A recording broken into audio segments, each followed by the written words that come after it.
అందరికీ నమస్కారం అండి. నేను మీ డాక్టర్ శ్రీనివాస వాస్తు జ్యోతిష్య నిలయం ప్రేక్షకులందరికీ నమస్కారం. మనం ఇప్పుడు ఎంఏ జ్యోతిష్యం ఫస్ట్ ఇయర్ పేపర్ 4 అంటే వాస్తు శాస్త్రం. ఆ వాస్తు శాస్త్రం అనే అంశంలో మనం ఇప్పుడు లాస్ట్ వీడియో మనం చాప్టర్ 10 తెలుసుకున్నాం. ఈ వీడియోలో చాప్టర్ 11 అంటే వాస్తు అనే అంశంలో మొత్తం 15 లెసన్స్ ఉంటాయి. దాంట్లో మనకి ఇప్పుడు 11వ లెసన్ గురించి మనం తెలుసుకుందాం.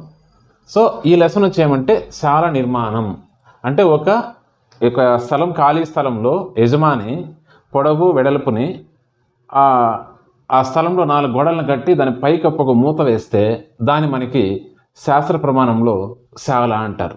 అదే ఇక్కడ రాశాను. స్థలంలో 4 గోడలు కట్టి దానికి ఒక యజమాని మనకి స్థలంలో దానికి పైన మూత వేస్తే దాన్ని శాల అంటారు. ఆ శాలను ఏ విధంగా కట్టాలి, దాంట్లో ఎన్ని రకాలు, మనం ఇప్పుడు ఈశాన్యం ఖాళీ ఉండాలి, దక్షిణము హైట్ ఉండాలి, ప్లస్ పరమట దక్షిణం ఖాళీ ఎక్కువ ఉండకూడదు, తూర్పు ఉత్తరమే ఎక్కువ ఖాళీ ఉండాలి అని మనకి ఒక ప్రమాణం వచ్చేసింది.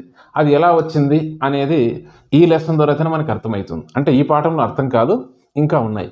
ఎందుకంటే మన ఋషులు విశ్వకర్మ మయ మనకి అక్కడి నుంచి వాళ్ళు వచ్చిన ప్రమాణంలో మనకి అప్పుడు కట్టినటువంటి ఆ గొప్ప గొప్ప స్థలాలకి, ఆ స్తంభాలకు కానీ, ఆ కట్టడాలకు కానీ, ఇప్పుడు ప్యాలెసెస్ కానీ అవంతా ఈజీగా అవ్వలేదండి. వాటికి కూడా అప్పటి నుంచి మనకు ఋషి ప్రమాణం ఆధారంగానే వాళ్ళు వాటిని కట్టారు. సో మనకి ఇప్పుడు మనము ఒక ఉత్తరము తూర్పు ఖాళీ ఉంది, ఇది మంచిది అని ఎలా చెప్పగలుగుతాం ఈజీగా అనే దానికి రీజన్ ఏమంటే, ఒకరు చెప్పింది అలా తీసుకోవడం కాదు. మక్కిగా దీనికి మనకి ఋషి ప్రమాణంలో ఉంది. అంటే మనకి గ్రంథ రూపంలో, మనకి యూనివర్సిటీ ప్రమాణంగా, ఋషి ప్రమాణంగా మనకి తీసుకున్న గ్రంథ ఆధారంగా మనకు ఉంది.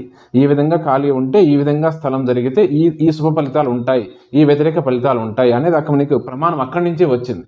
దాని ఆధారంగా దాన్ని మనం సింప్లిఫై చేసుకొని ఇలా చెప్పడం అది. సో ఎందుకు ఈ చాప్టర్ అవసరం అంటే, మనం ఇప్పుడు ఉత్తరము తూర్పు ఖాళీ ఉండాలి, దక్షిణం ఖాళీ తక్కువ ఉండాలి, హైట్ ఎక్కువ ఉండాలి అంటే ఒక్కొక్క కాంపౌండ్లో స్థలానికి ఏ విధంగా ఉండాలి అని మనం చెప్పుకునే ప్రమాణం అనేది ఎక్కడి నుంచి వచ్చింది మొదలు అనే దానికోసమే ఈ లెసన్. సో మనకి శాల నిర్మాణం అంటే ఒక స్థలంలో, ఖాళీగా ఉండే స్థలంలో యజమాని 4 గోడలు కట్టి పైకప్పు వేసుకోవడానికి శాల అంటాం. సో దీంట్లో ఇన్ని అంశాలు ఉంటుంది ఈ లెసన్ మొత్తంలో. ఈరోజు బ్రీఫ్గా తెలుసుకుందాం. నెక్స్ట్ మళ్ళీ ఒక్కొక్క అంశం గురించి తెలుసుకుందాం. శాల స్వరూప భేదాలు అంటే దీని చందభిన్నం, ప్రతిభిన్నం, సంపుటం, ప్రతిక్రమం అని 4 రకాలు ఉంటుంది. అంటే ఒక గృహాన్ని నిర్మించే అన్ని రకాల గృహాలకు సంబంధించిన దాంట్లో కాంబినేషన్స్ ఈ 4 ఉంటాయి. గదులు, గోడలు, దానికి రాతి పలకలు ఒక కాంబినేషన్, 6 స్తంభాలు 6 దూలాలు ఉండేదాన్ని ప్రతిభిన్నం అంటాం. వసారాకి 4 మళ్ళీ ఈ 6 స్తంభాలు 6 దూలాలు కాకుండా మళ్ళీ వసారాకి 6 స్తంభాలు ఇవ్వడాన్ని సంపుటం అంటాం.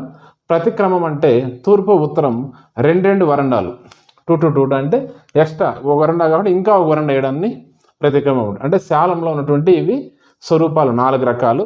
సో మనకి అందరి గ్రంథకర్తల అభిప్రాయం ఏమంటే, ఇంటి వెడల్పు, సపోజ్ వెడల్పు ఒక 9 అడుగులు అనుకోండి లోకొలత, దాని ప్రమాణం ఏమంటే హైట్ కూడా అంతే ఉండాలని ప్రమాణం. ఒకవేళ 10 అడుగులు వెడల్పు పెడితే హైట్ కూడా అంతే ఉండాలనేటువంటి ఎత్తు ఎంత ఉండాలి అని ఒరిజినల్ ప్రమాణం ఏమంటే, అందరి గ్రంథకర్తలు మనకి ఋషులు చెప్పిన ప్రమాణం ఏమంటే, ఇంటి వెడల్పు ఎంత ఉంటుందో గోడల ఎత్తు అంత ప్రమాణం ఉండాలని భావం.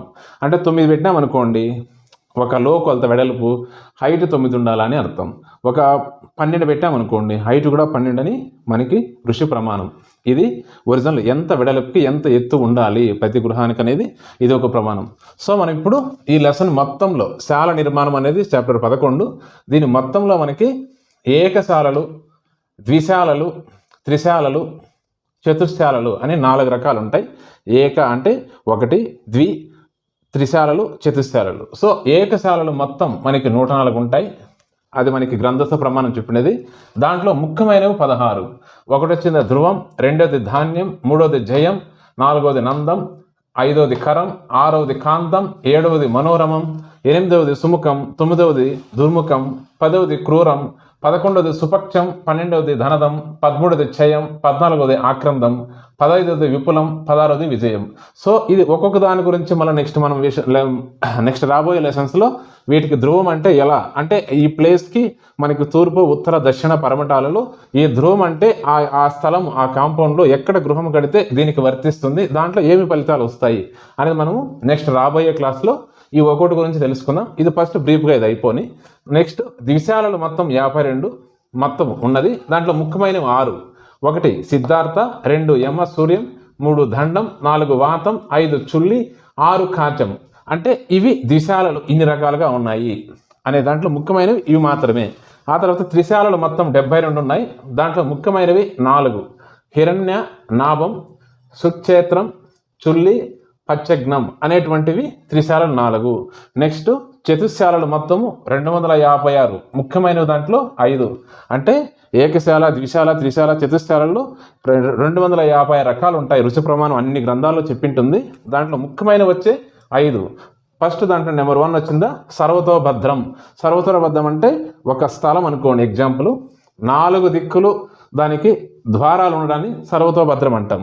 నంద్యావర్తనం, సో అది మళ్ళీ దాని యొక్క డీటెయిల్స్, వర్తమానం, స్వస్తికం, రుచికం, ఈ విధంగా మనము ఇది ఫస్ట్ ఏకశాలలో ఉన్నటువంటి వీటి గురించి, తర్వాత ఈ విధంగా ప్రతి ఒక్క అంశం గురించి రాబోయే క్లాసెస్లో ఒక చిన్న మ్యాప్గా వేసుకునేసి దిక్కులకి ద్వారాలకి ఏ యొక్క ప్రమాణం ఎంత ఉంది, అక్కడ ఒరిజినల్ ప్రమాణంగా ఋషి ప్రమాణంగా ఇచ్చినటువంటి దాని ఆధారం చేసుకొని ఈ నామములతో ఎవరు వినకపోయి ఉండొచ్చు వాస్తులో ఈ పేర్లు సర్వతోభద్రం కానీ, నంద్యావర్తనం, వర్తమానం, స్వస్తికం, రుచికం ఇలాంటి పేర్లు ఈ యొక్క ఆధారం అక్కడి నుంచి ఈ యొక్క శాలలు ఆ ప్రమాణం ఆధారంగానే ఇప్పుడు మనం ఈజీగా వాస్తువే అనే సింపుల్గా చెప్పడానికి ఒరిజినల్ మూలం అనేటువంటిది ఇది. దీన్ని మనము నెగ్లెక్ట్ చేయడానికి లేదు.